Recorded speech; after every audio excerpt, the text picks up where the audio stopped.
My friend is Anna Arsic. She loves speaking English with me. Anna lives in Valjevo near my house, and she usually goes to Belgrade to visit her aunt.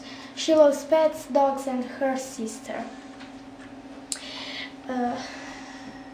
We always go together to the seaside to Sutomore. We love swimming in the sea very much, playing volleyball, and going to small cities, for example, Herceg Novi. We usually love going to the mountain Tara. This mountain is very big and we love skiing there. Anna and I sometimes play football, basketball, volleyball, tennis.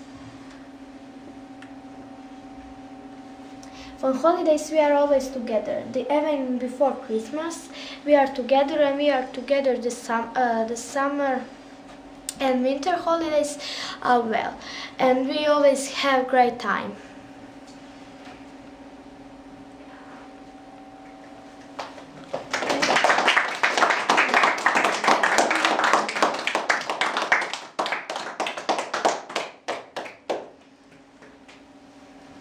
Questions, please?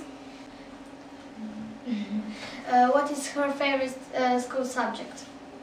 His favorite school subject is art.